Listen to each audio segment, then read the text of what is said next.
Hi, Brenna. All right, everybody. Hi, everyone. Thank you for joining us for what is sure to be an engaging and fascinating 45 minutes. In this session, Lessons from Standing Rock, a first-hand account, you will hear from Laura Richey, Native American Liaison and JOM Title VI Coordinator in the Spooner, Wisconsin area. If you have any questions during the presentation, please type those directly into the session Q&A or the chat on the right side of your screen, and other comments can be shared in the session chat. With that, I will now hand it over to Laura. Hello, everybody. I will turn my camera on briefly just to introduce myself, but my internet is kind of iffy, so I'm going to turn it off while I'm presenting. So my name is Laura. My Ojibwe name is Anangokwe, and I am a descendant of the Dakota tribe in Wisconsin. And I had the honor of traveling to Standing Rock. I actually went with the St. Croix tribe. They sent a bus of people over there to bring supplies for the activists. And so we brought supplies, and then we also, invited people who wanted to come and experience, the whole activism atmosphere at Standing Rock. So that's how I got to experience it. I was there for a number of days, mostly as a spectator. So first, I'm going to share with you some of the events that led up to the Dakota Access Pipeline and the events that led up to the protest. So the first bit of this presentation is going to be a little bit dry, but I'd really like you to bear with me because at the end, then I will share, some pictures that I took while I was there, some things that I saw while I was there. And that's going to be probably more the interesting part for most people. So I'll go ahead and get started here. So the pipeline, of course, began with a proposal. So this was happening around 2014. And in 2014, the Energy Transfer representatives actually went to the Standing Rock Reservation and talked to, it's called Tribal Council, the people who are, in charge of the goings on in the reservation. So they went and talked to Tribal Council and, told them, well, we're thinking of having the pipeline up by Bismarck, and, we want to know your thoughts on that. And one of the tribal councilmen stated some opposition to that, and it was kind of a soft opposition, like, well, we don't want a pipeline going across any of our ceded territory. So when we talk about ceded territory and treaty boundaries, it's a little bit complex. So if you look at the maps here, on the left, we have a map of, pretty much all of the tribal lands historically in the United States. And this kind of sage green area here is the area that the Dakota or the Sioux was the area that they historically recognized as their tribal boundaries. So they had lands that went through Minnesota and into Wisconsin as well. So that is the historical lands of the Dakota or the Sioux people. If you look at the map on the right, this yellow area is the area that was officially ceded to the United States government as part of the treaties. So when the councilman was talking about treaty boundaries, that would be the boundary that he was talking about. So when we look on this map here, that boundary would have actually gone almost all the way up to Bismarck. So, their original pipeline proposal was not really cutting too much into that. However, the original proposal ended up getting rejected.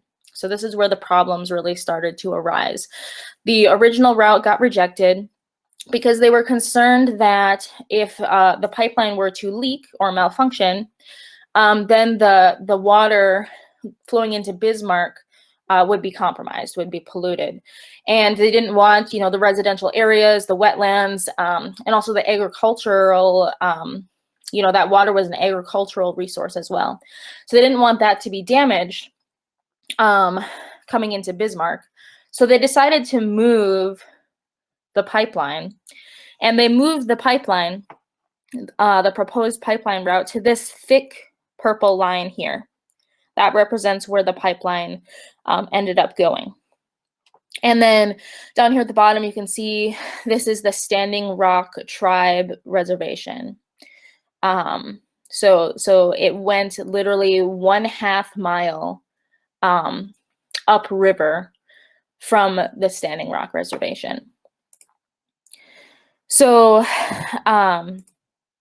this is a satellite image, just to give you guys a little bit better of an idea.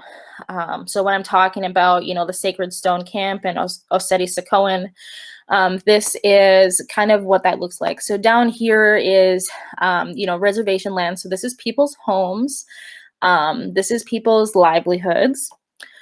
And then over here is the drill pad. So this is where the drilling was taking place, and they actually drilled underneath the Missouri River. So that's where the construction was taking place. And, to get there, they had to drill across a bunch of roads and across a bunch of private property, owned by, some of it owned by tribal people, some of it owned by non-native people, but that land was not technically reservation land. So that means that people who own that land can sell the rights so that the pipeline can go underneath their land. So in doing this, all the entities who were involved with the pipeline, Dakota Access and the Army Corps of Engineers, in doing that, they were avoiding further consultation with the tribe. So they were trying to, we're going to go as close to the reservation as possible without actually having to, get permission. So that's kind of the aerial view of how things worked. So I actually stayed at this Oseti-Sakowin camp here. That's where our little base camp was when I visited. So when, protesting against the pipeline actually started way back in 2014. There were a lot of cities that held marches and protests. There were a lot of activists who were petitioning different government entities, trying to, prevent the pipeline from going through certain towns or going through certain areas. Some of them were successful, most of them weren't. But that started all the way back in 2014 and in multiple different states, because the Dakota Access Pipeline actually goes through many different states. It starts in North Dakota and then ends up in Illinois. So it goes through a lot of different states to get to that point. So a lot of people were pretty upset about the pipeline. Okay, so this is, I didn't have time to finish this slide, but I just wanted to show this information. So this is from Wikipedia. So this is the data for the actual Standing Rock protest itself. So officially Standing Rock Camp, the two camps there. Those protests started April 2016 and ended in February 2017. There was one death and there were 300 injuries, and over 487 people were arrested during the protesting. So this is what people think of when they think of the Standing Rock protests, but really it was much larger than that, and it started much earlier. Even if it was not organized, people were definitely opposing the pipeline before this time period. So even though all of these people were protesting and practicing activism to try to stop the Dakota Access Pipeline, the for the pipeline continued. So they started building. And when they started building, the tribe decided to sue on the grounds that they had failed to conduct proper research regarding environmental impacts as well as possible cultural impacts of the pipeline itself. So this became a legal matter. There was, multiple court proceedings that began to take place. And when that's happening, they kind of make rules for how far the pipeline can go when there's court proceedings going on. So they decided it could only go so far until the court case, had reached some kind of other agreement. Also during this time, there was a really successful activist group called Respect, and they were actually run by youth, and they ended up doing a peaceful protest by running on foot from Standing Rock to Washington, D.C. So a bunch of kids got together and decided, we're going to do something that hopefully will get a lot of people to understand our cause and, show all of these government legislators that we are serious about what is going on. So they were a big part of the protest as well. And as youth, I think they did a good job of organizing that. And they kind of, they are run across the United States, kind of encouraged other people to begin supporting the cause and practicing activism as well. So hundreds of cities ended up having marches to kind of help raise awareness of what was going on, and to hopefully, sway their government officials to, make some kind of decision about this stuff.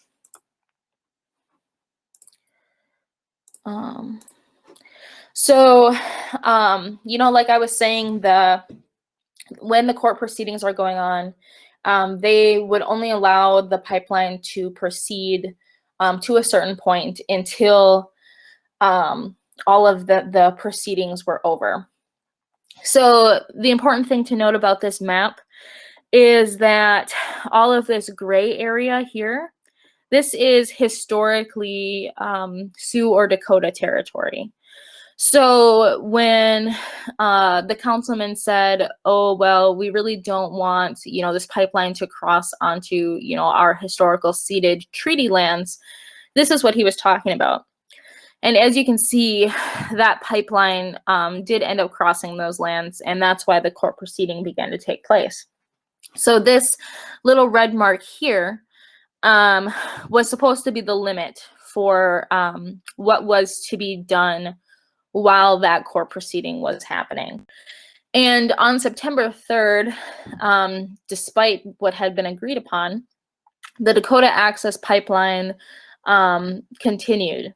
And on September 3rd, they reached this area here, which was private property. So it was not owned by the tribe. But the tribe had observed historical archaeological sites at that area, which included possible burial structures. So it was a really big deal because there are certain laws in our country that prevent possible grave sites from being harmed by construction and agriculture and things like that. So this was kind of a big deal, and it made a lot of people very upset. A lot of Native people were very upset. It was a very painful time. And this is kind of what really lit the fire for the actual protest at Standing Rock, and for the camps to be, for people to begin coming and, forming an organized protest in that area. And a few notable people made some comments after that happened. So this quote is from Senator Bernie Sanders. He said this in September 2017. "It is deeply distressing to me that the federal government is putting the profits of the oil industry ahead of the treaty and sovereign rights of Native American communities. Mr. President, you took a bold and principled stand against the Keystone Pipeline. I asked you to take a similar stand against the Dakota Access Pipeline." So he was addressing that to President Barack Obama at that time.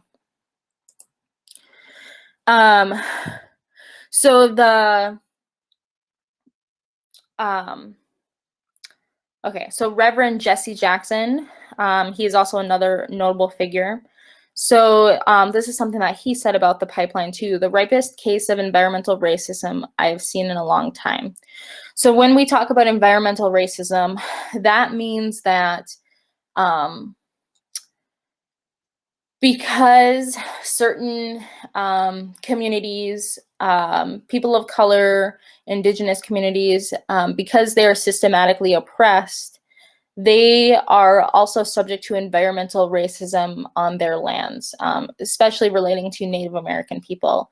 So I found this quote to be really powerful about what was going on at that time. So now we're going to start talking about the camps. This is going to get a lot more interesting. So there were 2 camps, and then for briefly, there was a 3rd camp that got pushed across the river by the security guards who were protecting the Dakota Access Pipeline workers.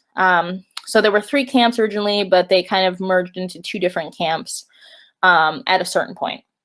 So there was Sacred Stone and Oseti-Sakoan camp, and they began in kind of small numbers. But as the court proceedings carried on, the numbers grew to 3,000 or 4,000 people.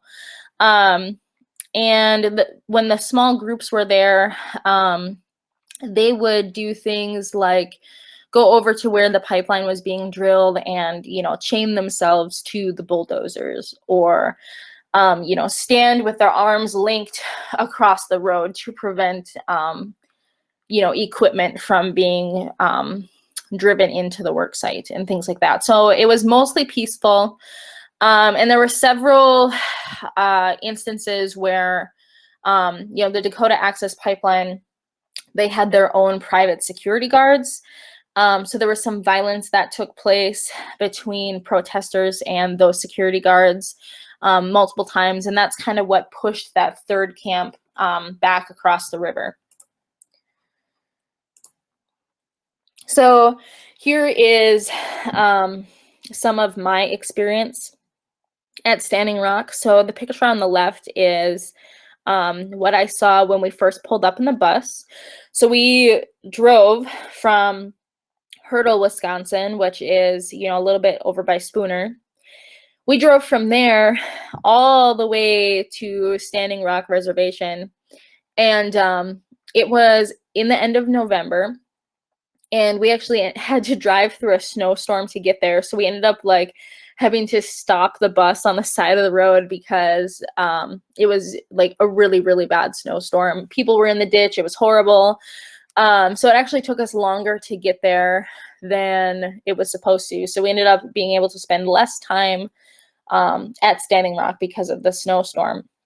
But we did get there. And this was kind of the first view that I got of the Standing Rock camp. So behind this horse trailer, you can see all of the tents and teepees and wigwams set up in the valley there.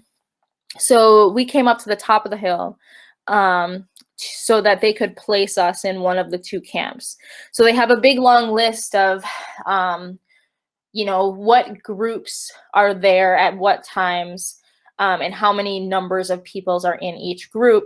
So then they could decide, where there was enough room to set up tents and things like that. So we came up there and it was kind of like an intake process. So that was up on top of this ridge here by the Sacred Stone camp. And after they placed us, they ended up placing us in Oseti-Sakoan camp. So we drove back down the hill, back down the road, down to this camp, and this was the view from our campsite. So this road with all the flags was, the road we drove down to get to our little campsite. Here's a picture of some of the people in the group that I was traveling with. It was really cold, so we all had, snow pants and winter jackets and winter hats. At night, I slept with my winter boots on, my snow pants on, my winter jacket on, a blanket wrapped around me, and in my sleeping bag. I mean, it was really, really, really cold, but I survived. So this was kind of our little camp. We had quite a nice area. There was a fire pit there for us, which is where we, cooked our food. They also had a mess tent in the center of camp. So if you wanted, if you didn't have your own food, they provided a meal for those who were needing it. But we kind of, we were prepared. We brought all of our own stuff. So I didn't spend too much time socializing with people outside of our group. I walked around and, asked people questions and met a few cool people, but, you kind of got the vibe that everybody was there for a purpose. It wasn't a socializing mission. It was, we're here to honor the Standing Rock tribe and what they're going through and help in any way we can. So we brought with us like 200 pounds of pork, which we donated to the camp kitchen. We brought medical supplies. We brought blankets. We brought winter clothes. So we donated quite a lot of stuff to the cause, and people were pretty thankful for that. So down here in the middle is our little camp. This tent right here that the people were walking in front of, that's my little tent. So that's where I slept with a friend of mine there. This is a view of the camp from one of the nearby hills. So this is just a portion of the camp. This is probably like 1/4 of the camp itself. I think I have a wider picture here. Yeah. So this is a little bit better. I couldn't even get it all in with a panorama shot. So this is about half of the camp from one of the hills that were pretty far away. We did a lot of walking while we were there. So this is where the main protesting was taking place. So this is the bridge on the way out of Standing Rock towards Bismarck. So this is the road that, people would travel to go get groceries. They would travel, if you had to go to the hospital. This is the road that would take you out of Standing Rock. And it was barricaded to prevent, to prevent Native people from going to continue to protest. But it also prevented people from being able to, go to the hospital, go to get groceries, all those things. So instead of, being able to drive up this road and, within, 30 minutes or an hour be in Bismarck, you had to drive, like 2 or 3 hours all the way around the other side of the river to get to Bismarck. So this was me walking up the bridge, going to investigate the barricades. This is when you are looking through those trucks that were there. This is looking through one of the windows of those trucks. So on the other side of those trucks, they had razor wire fences, cement barricades, and there was always one of these military police vehicles stationed at the bridge itself. And then as I was sitting there, kind of observing the surroundings, I also noticed that there was these same military police vehicles stationed on each hill, overlooking the entire camp. So, the whole time you were there, it was kind of eerie. You felt like you were, being observed constantly. And, I really didn't realize how seriously the local police and the military were taking the protest until in a few slides we'll see some of what happened. So as I was, investigating the trucks that were our side of the barricade, I noticed there was a lot of little tobacco pouches laid around. So in Native American culture, we use tobacco to make offerings. We use it to say thank you to people. We use it to make offerings before we harvest, before we go fishing, before we go hunting. And we also make offerings when we're trying to pray for healing or restoration or, basically any of those things that you would pray for or manifest in your mind. So tobacco is kind of the carrier for those thoughts and feelings. So I noticed a lot of little tobacco pouches, you know, sitting or hanging or tied up around, which I thought was pretty cool. And on the trucks on our side, there was a lot of carvings of, or etchings, I should say, of where people came from. So we noticed one from LCO, so that was over by Hayward. And then somebody in our group etched a little St. Croix on there. So they were all from St. Croix tribe. So I thought that was neat. It was neat to see how many different tribes had made it there. And even some like organizations, you know, etched their little insignia into the burned up trucks. So as we were coming back from the bridge, I noticed a lot of people starting to gather, and I was like really confused. I'm like, what is going on? And so I asked somebody who was coming up the road, I'm like, what is going on? Like, why are there so many people? And they told me that, you know, every night they lead their walk to the bridge and they, you know, sing a prayer song. Somebody says a prayer in, you know, the Siouan Dakota language. And they do some drumming and just, you know, peacefully pray about what is going on. So I was like, oh my gosh, that is so beautiful. Like, this is wonderful. I feel so, you know, connected to everyone. And, you know, I felt very honored to be able to witness, you know, another culture, you know, ceremonially praying and drumming. And it was just a really beautiful moment.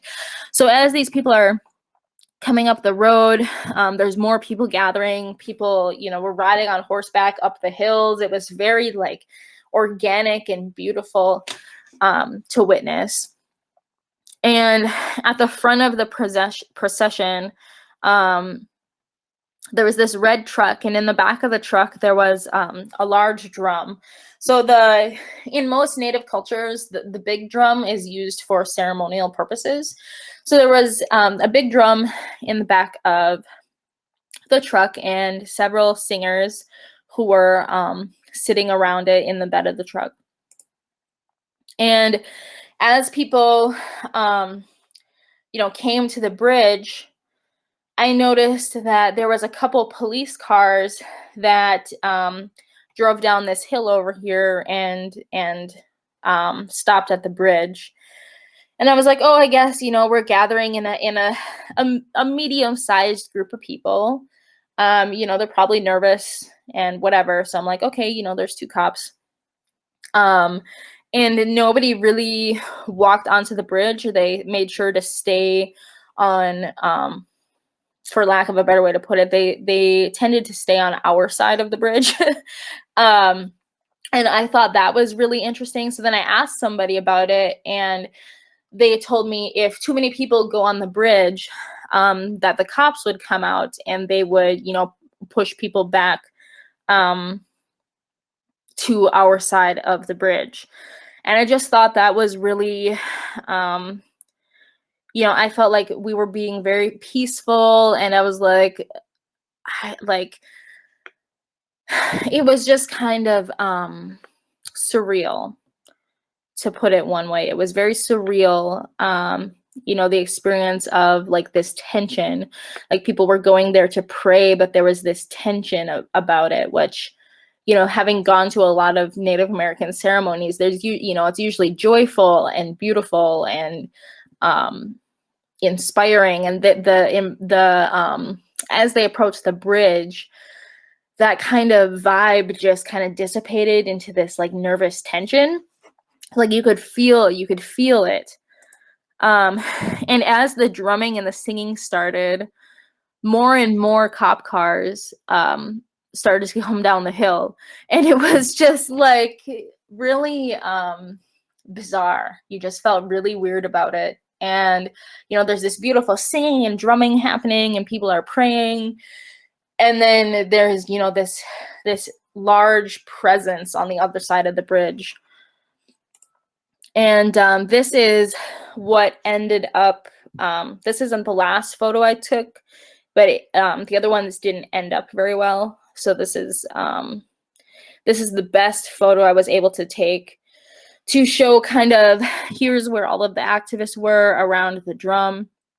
And then my friend and I counted, and we counted 41 police cars, and in each vehicle there was 1 to 4 cops. So there was quite a large presence on the other side of the bridge, and a lot of them got out of their cars in their riot gear.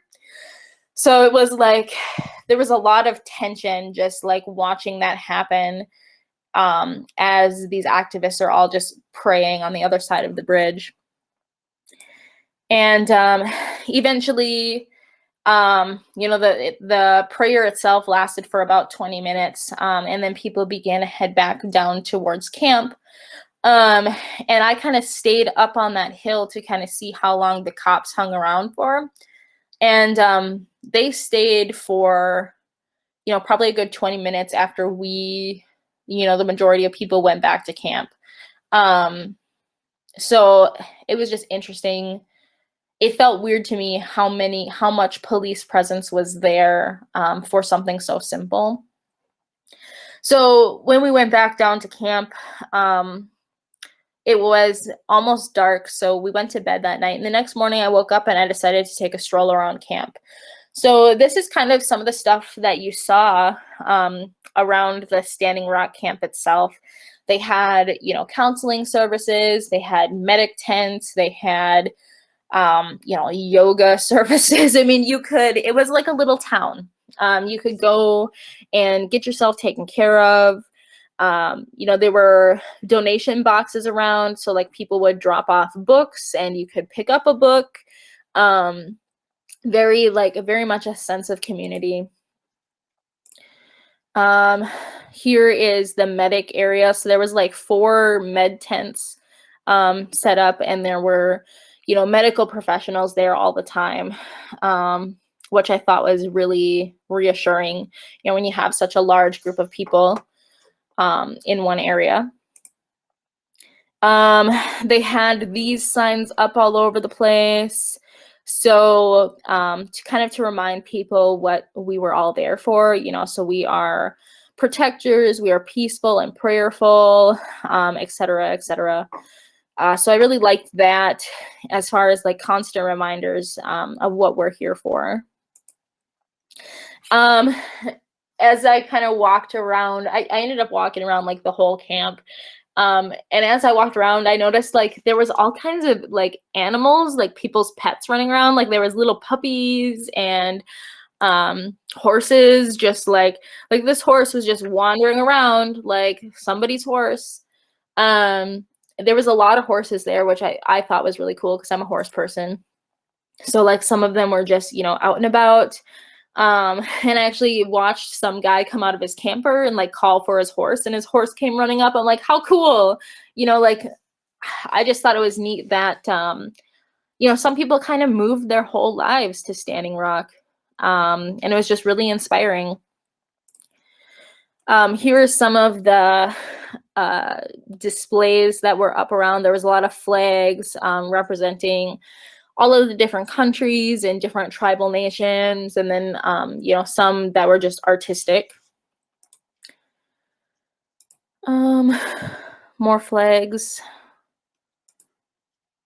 So yeah, so that was kind of my experience. We left, I want to say it was like November 17th or something. And the night after we left, there was actually a push to take back the bridge. So a small group of protesters of, maybe 20 people decided that they were going to try to move the barricades. And that's actually the night where somebody got like severely injured. There was like a percussion grenade that was thrown into the crowd, and her arm ended up being like severely mangled.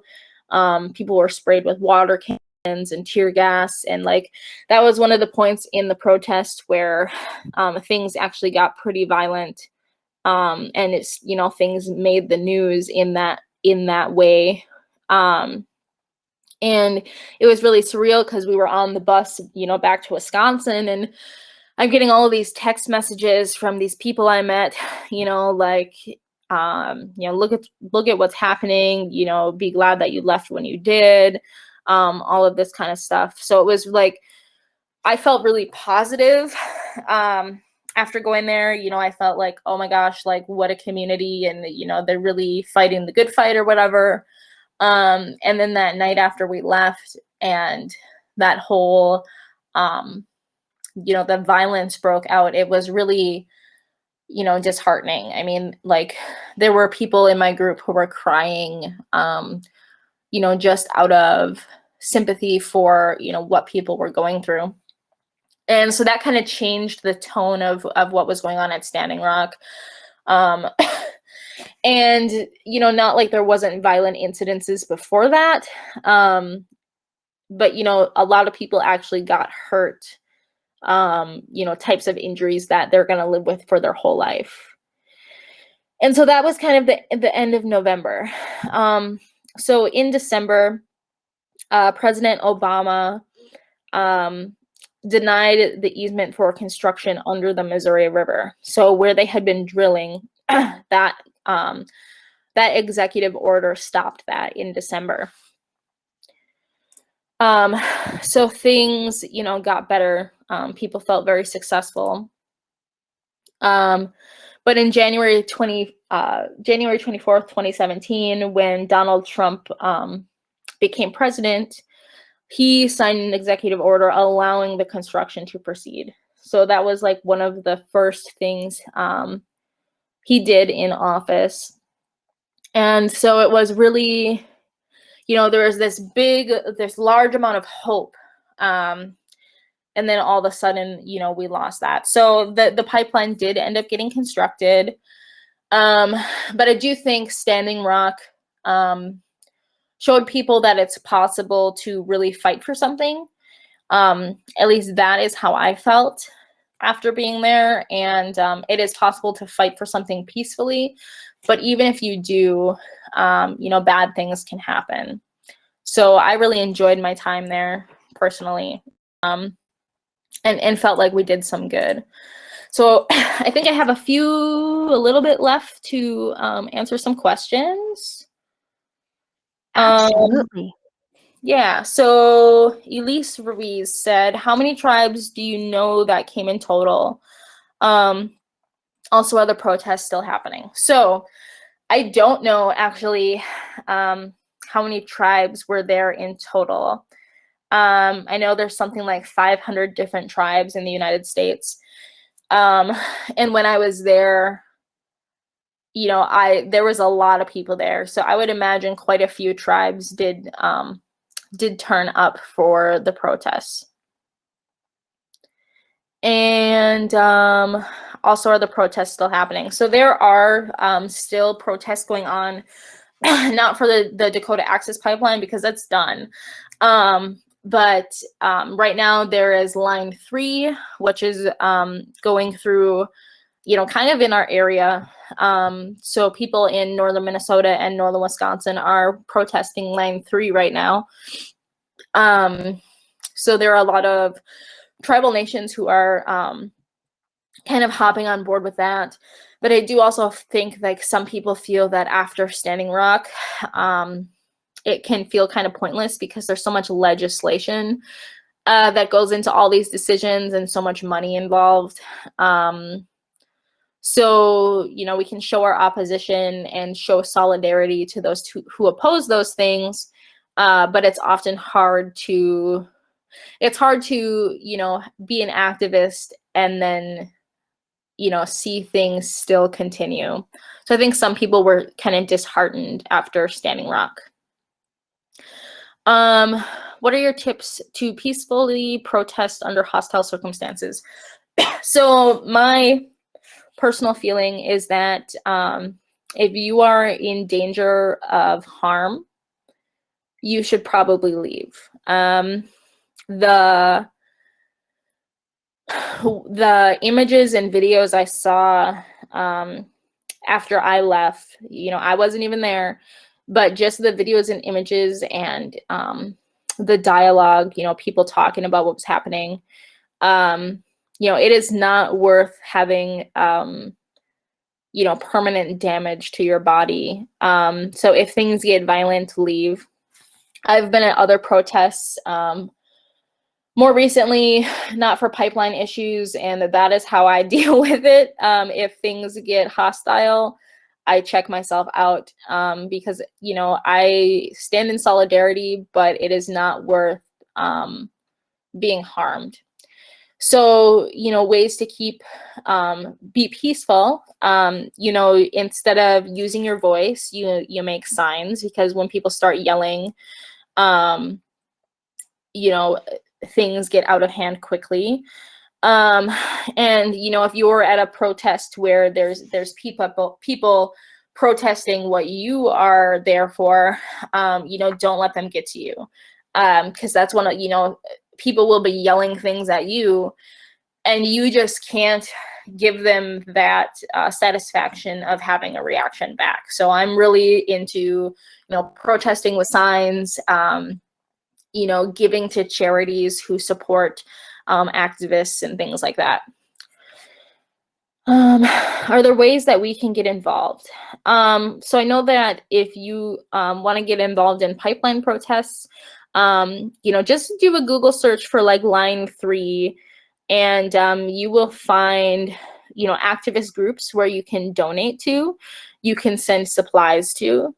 So those are some ways that you can be involved without actually going to a protest or, participating in in-person activism, which I think right now is something that we all can do. You can also talk about things on social media, spreading the word about things that are going on is sometimes just as being there in person. This day and age, we're a very digital society. So, sharing news articles, sharing research, sharing videos of activists doing what they do, spreading the word in that way, I think is really important.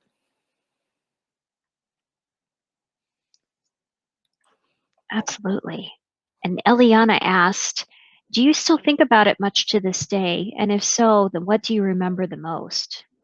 I think for me, the thing that was the most impactful was how I felt while I was there. So, I stayed there a few nights, and I think what was most impactful was like the presence of being there itself, which is hard to explain. But like, you are there as part of a larger community for a purpose, and that feels really good. And also just the atmosphere, everybody was very kind. There was always like drumming music going on. So it was, like this very, you felt present in the moment the whole time. So I think I enjoyed that part the most, being present the whole time. And another cool thing about it was like there was no cell reception. So it was like you couldn't not be present. You were just there, experiencing it with everybody else. Definitely being in the moment. Mm-hmm. Absolutely. We have about 1 minute left before the end of the session. If anyone has any last questions that they'd like to share, please go ahead. Otherwise, Laura, if there are any teachers or students wondering where they can learn more about being water protectors or Standing Rock or current actions they can take, where would you recommend they look? I always find that there's a lot of activists on Facebook. So like one person that I follow on Facebook is Winona LeDuc, and she really stays up to date on things that are going on and helps organize, peaceful protests and things like that. Another place you can look is honortheearth.org. They have some resources and, a list of events for people who want to learn more about things. So they're a good one as well. And also I think, just being involved in tribal communities when it comes to tribal issues is really important because we need allies. So if you're a non-native person, if you have the chance to, go to a powwow or go to, a community education event or anything like that, I think it's really good to take those opportunities with your tribal neighbors. Those are great recommendations. Thank you so much. No problem. Thank you, everyone, for joining us to hear about this incredibly important and timely subject. Thank you, Laura.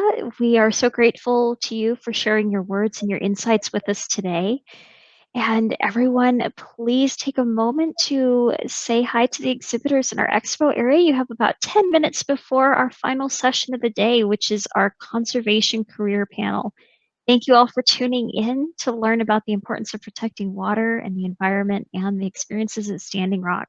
We hope you have a wonderful rest of your day and happy Earth Day. Thank you, everybody.